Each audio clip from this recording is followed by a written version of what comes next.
How did you screw with computers at school? Story 1. Oh, not me, but a friend's. We'll call him Stanley. And my friend's friend is also in this story. Friend's friend will be named Ross. This was in the 6th grade. Stanley and Ross have little fun Photoshop battles with each other. They're actually done using Microsoft Paint, but basically they'll try and find pictures of each other and edit them, then share them to the Student Share Drive, a massive drive where students can put files and access them from any computer. Everyone messed around on the Student Share Drive. Now, one day, Stanley is browsing it and finds a folder called Ross Last Name. Score! Thanks, Stanley. In it, there are a ton of random pictures. He chooses a random one and edits in a fat guy into the corner. Just copied and pasted in a little picture of fat guy to that image file. But it turns out that Ross's folder was full of pictures for the yearbook, and he was a photographer for it. So, lo and behold, our yearbook has a random fat guy in the corner of an image. Stanley turned himself in and got 6 weeks technology suspension, but it was the talk of the school for a little while. They never did a recall or anything, so that fat guy has been immortalized in our 6th grade yearbook. Alright, this one got me a little bit because I'm imagining, especially if it's done in Microsoft Paint, there's a photoshopped fat guy in the corner of a random picture, but it's like all jagged edges, not perfectly cropped or anything like that. This definitely beats out what I was doing in Microsoft Paint back in the day. Basically just the cool S and the cool star. You guys know what I'm talking about, right? Story 2. For some reason, Halo CE was installed on every single computer in my high school. So whenever we had to use the lab for any class, that's all everyone would do. The most memorable time screwing with a computer at school, though, was definitely in my French class. We went to the lab to do some online work with a partner. However, our class was larger than the number of computers available, so the teacher set my partner and I up on the computer at the front of the room, the administrator computer. I'm sure most of you remember the fact that an admin computer could hijack the other computers in case a student was doing something inappropriate. Oh, the irony. And control their mouse and keyboard or shut it down.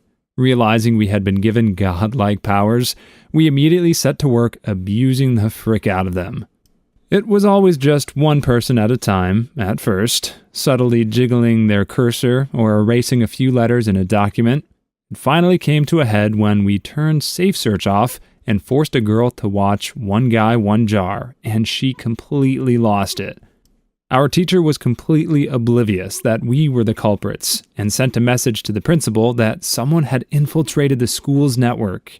Meanwhile, my partner and I got off scot-free. I don't think that girl was ever the same after she saw a man insert a glass jar into his bunghole and shatter it with his sphincter. Oh boy, that's pretty cruel. I don't know if I can condone what these guys did, especially to a middle school girl. But since we're on the topic of One Guy, One Jar, I'll bring up some related horrific internet videos from back in the day. If anyone has seen or heard of Kids in the Sandbox, you'll know that's another very disturbing video involving a wooden rod of some sort being inserted into a man's wiener. Pleasurable for some, the guy in the video apparently, but disturbing for most. Anyway, one time in gym class, they asked us to brainstorm team names and give a description of why you chose the team name, and the best team name would get bonus points or, extra recess, something like that. Anyway, we came up with the name Kids in the Sandbox, and we wrote it off as a bunch of kids just using the gymnasium as their playground and playing in the sandbox, some dumb thing like that. And they thought it was so clever, they gave us the award. It was perfect because if the gym teachers knew what we were talking about, they certainly couldn't bring it up, so they just had to pretend like they didn't know. And if they didn't know, then their obliviousness was also very funny, so it was a win-win. Story 3. We had Windows XP at school and could only use the guest user to do work and stuff. BIOS was password protected, but it had a floppy seek at boot, so I made a bootable floppy, copied command line WinRAR on it, stole SAM file from system folder. Later on at home, brute forced the password for 8 hours. On the next day, everyone could log in as an admin and install all kinds of stuff. This went on for about a month until someone found out. IT techs and teachers were ticked off. No one ratted me out though. I was kind of a hero. Story 4. We had a principal who was German. She had one of those school rhymes and it went, "Nighthawks in the house, swoosh swoosh, When she got to the swoosh part, she would almost do the Nazi salute with her hand. So this was a joke among the whole school, despite her insisting it was wrong to make fun of her. One day we walked into the computer lab and every desktop background was a picture of her saluting with a bright red and yellow background with "Obey" in big bold letters. Even the teacher started cracking up laughing. It was brilliant. After that, she started changing the way she would do the swoosh part of her chant. For the record, she was a great principal, and we all loved her. Story 5. When I was in the 12th grade, all the computers ran Windows XP. Fellow classmates were crazy for Minecraft. One day in computer lab during lunch, I saw an open computer. I walked over and opened Notepad and entered the code for deleting System32. I then changed the icon to Minecraft, named it Minecraft.exe, and put it on the shared drive. The next day, about 22 computers became bricked. No one ever found out it was me. Man, these kids are getting pretty advanced. When I was in school, I think the worst thing I did to a computer was touch a magnet to the screen. And I only ever thought to do that in the first place because the teachers told us not to do that. So of course I had to do it to see what the big whoop was all about. Story 6. I filled 967 gigabytes of around 1.2 terabytes of the shared school server with different pictures of shoehorns. I got called into the office for it when they found out it was me and made me open up my account so they could see what pictures I was trying to hide. My parents were called in and everything. When I got there, at first I had no idea what was going on. I'll never forget my dad's face when he found out. It was a mixture of confusion and upset. Still totally worth it 5 years later. Long live Shoehorn. Story 7. Computers were all on the same network. Big school, about 2,800 students, approximately 150 computers on it, including faculty computers.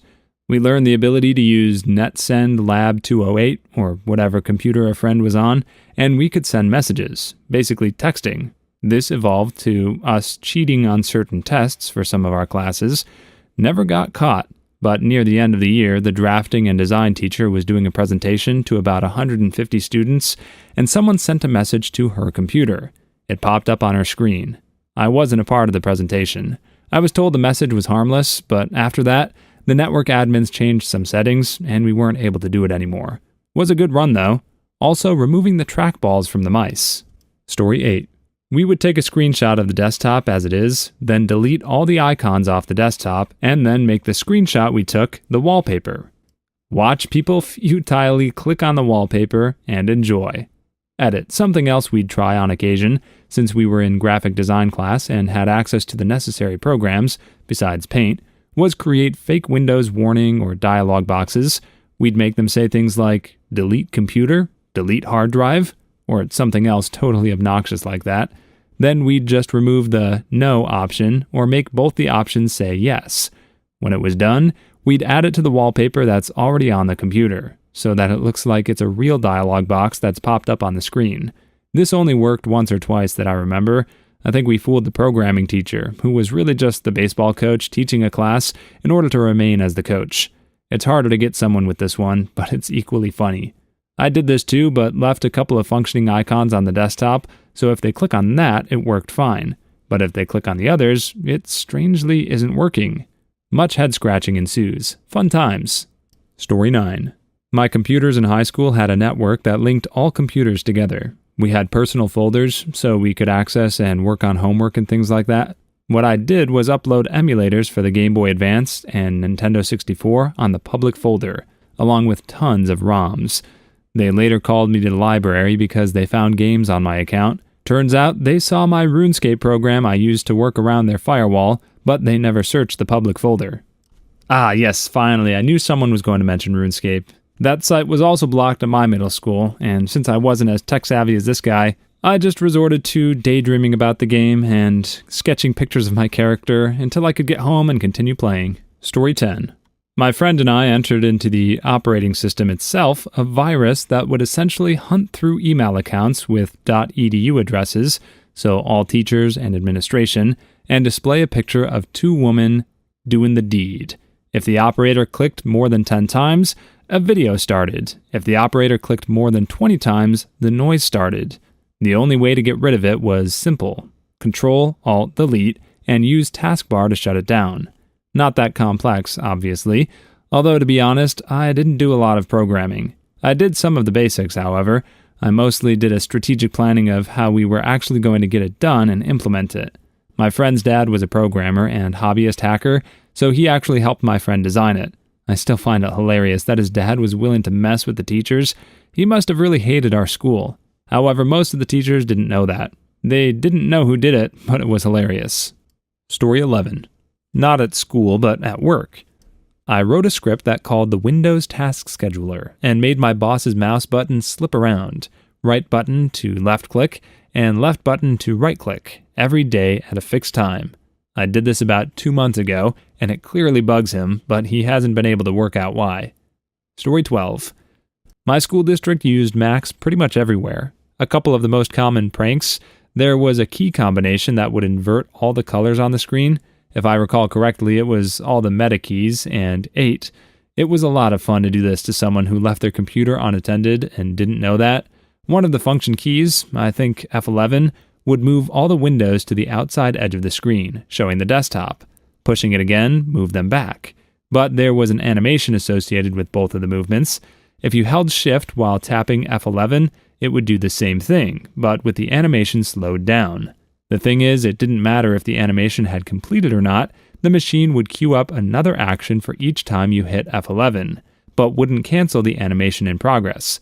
So if you were quick enough and someone wasn't paying attention, talking to their neighbor, looking at a book, etc., you could lean over, spam Shift F11 a few dozen times, and effectively force them to watch all their windows slide in and out at a snail's pace for a minute or two. The equivalent of this for me growing up was sticky keys. Hit Shift 5 times in a row on Windows, and it makes funny noises. Fun for the whole family. Story 13. Not me, but some guy has been updating a games folder on the school's public H drive. None of the teachers or tech supports guys can get rid of it or set it up so we can't use it. No one knows where it came from, except it's been there since forever. It has Counter-Strike 1.6, Day of Defeat, Halo CE, a Halo ODST simulator. It actually works. I too have questions. Roller Coaster Tycoon, Team Fortress Classic, Doom, KOTOR, Minecraft, Old School RuneScape, ES, Morrowind, and a few others. Edit. Like a lot of people asked, I went and looked at the games folder to try and copy it, much to my dismay, and others.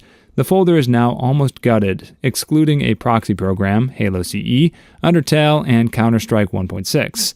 I did not deliver since I don't think those games are why some people wanted a Dropbox of the file.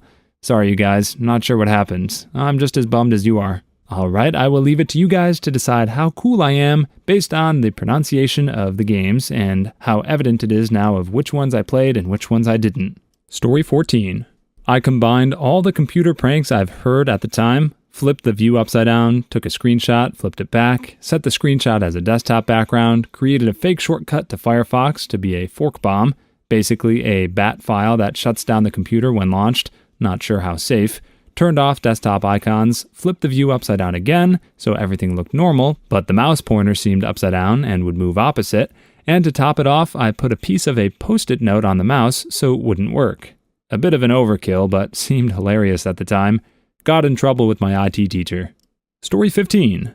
One day in junior high, we stole all of the mouse balls from all the mice in the computer lab. This was before the laser ones. Literally every single one. The school's solution after this was to superglue the covers on so you physically can't remove them. This was a problem though, because with those types of mice, you do have to clean those little ball sockets from time to time, but with the covers superglued on, that was no longer possible. So eventually, all the mice became really crappy and almost unusable. Public service announcement, everybody! Clean your ball sockets every now and then. Story 16. Went to a small Christian school. It was an interesting mix of computer tech. In one class, we had a computer with a cassette drive. Fun stuff. In the computer lab, we had a couple of computers that could run simple games. The favorite game was Guerrilla War. I don't remember the actual name, but you played gorillas throwing bananas at each other by entering force and angle of throw. To play the game, you had to execute it in DOS. I replaced the game file with a stupid simple script, so the next time a second grader went to play the game, his computer repeatedly told him, I am Satan. You are going to die. Give me your soul or I will kill you. He cried. Oh my word. Actually, I like that guy. Get back over here. Can you help me with some shameless plugging, please? Oh, yes, yeah. I'm happy to help a brother out, but I can only speak in subliminal messages, so... Story 17. Over the course of the school year, I slowly increased the size of the cursor on my friend's laptop. At first, nobody could tell the difference, but within a semester, I managed to get the cursor as big as the Chrome icon without him seeing the change. Once he figured that out, I also made the default language Korean for his computer and made it call out a time every 15 minutes. He had a friend who actually knew Korean, so that got taken care of pretty fast, but it took him about 3 months to find the setting to stop it from calling out the time. This reminds me of my first GPS in my old car. It was a TomTom, and you could change the settings of the voice. I chose an old Hungarian lady, so that every time I missed a turn, she would say, "Oh God, I don't know if you can do this, but you really have to listen to me." Story 18. Sorry in advance for mediocre English. It's my third language. I think it was in 2004, my IT teacher let me use an old laptop for a project. Inside it was a floppy disk with a username and password for all users on the learning platform we used, including teachers. The rest of the semester, I logged into the teachers' accounts, found the hand-ins from the best students, downloaded, made it my own, and handed it in from my own account. Never got busted, but I realized I used almost the same time altering assignments as I would have if I just made my own. Also had some fun with the "let me rule Trojan" from time to time. Story 19. Finally, I can contribute. I was in college, in a classroom, waiting my turn to an exam, which was held in another room. Bored out of my mind, behind me was a PC. I saw a red button that said 220. I say aloud, "What does this button do?" and turn the button. The button now says 150, and a loud bang and smoke comes from inside the PC unit. I turned the power supply unit from 220 volts to 150 volts, which toasted it. The room was full with my colleagues. Everybody looks at me in disbelief. I begin to laugh out loud, not believing what just happened. Luckily, nobody told on me to the professor, which was a difficult guy. Sometimes pushing a simple button is the most satisfying. Push, push, push, push. Story 20. If you have admin rights, if you don't, ask a teacher to sign in for you because you forgot your password. Going into command prompt CDM and typing shutdown-I.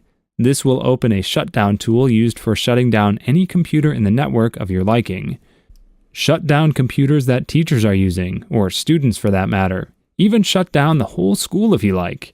For teachers that really annoyed me, I would send over 100,000 test prints to their printers, causing them to endlessly spit the paper from the tray to the finished bin. Along with that, you could also change keys around in the registry, so F could type /. Deleting the Internet Explorer icon and making your own shortcut to an immediate shutdown of the computer will make them rage. The list goes on. I messed with the computers at my middle school so badly, they had to bring in professionals to fix them from a third party. That I also ran in circles for the entire 4 years I was there. Story 21. I think I've told this story before, but I love computer and school stories. Sophomore year biology, they somehow gave us access to the control panel on the Windows computers. Ended up going into the speech controls, would type funny stuff and annoy the teacher. Junior year web page design class, while I was bored, I found out they never deleted the games off the school computers. They just deleted the game's start menu selection. Played solitaire and pinball every day until they removed my start menu functionality and access to the C drive. Last but not least, our school district used novel networking software. We found out you could send simple text messages to people if you knew their student ID numbers and were logged into the system. To put it briefly, Kid sends out a message to the entire network, including teachers, administrators, people from other schools. Kid got his computer privileges revoked that same day. Story 22. So, computer class for most of grade school was nothing more than endless typing classes. She sells seashells by the seashore and other tongue twisters to get us practicing home rows and typing quickly. Absolutely mind-numbingly dull.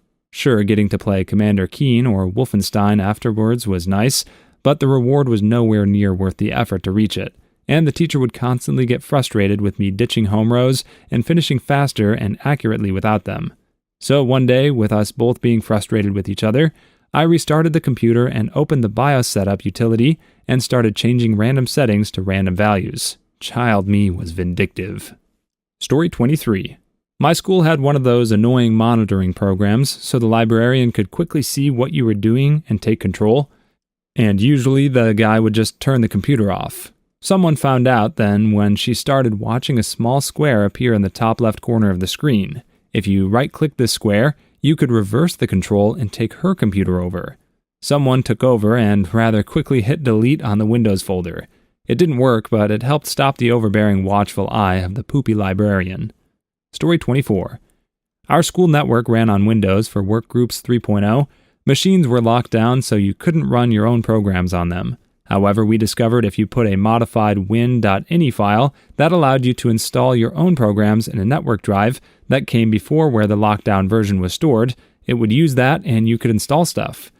And that was my first introduction to Doom multiplayer. Story 25. Somebody threw a Molotov cocktail into the window of a computer lab at my school. It was over a weekend, thankfully, so nobody was there, but it destroyed all of the computers in the room.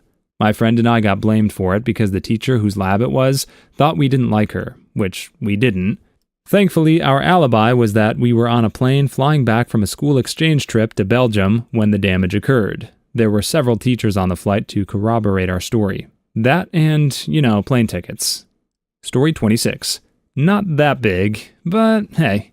Back in middle school, we were taking tests in the computer lab. When we were done, they asked for volunteers to stay back and help reset everyone, unsupervised for some reason.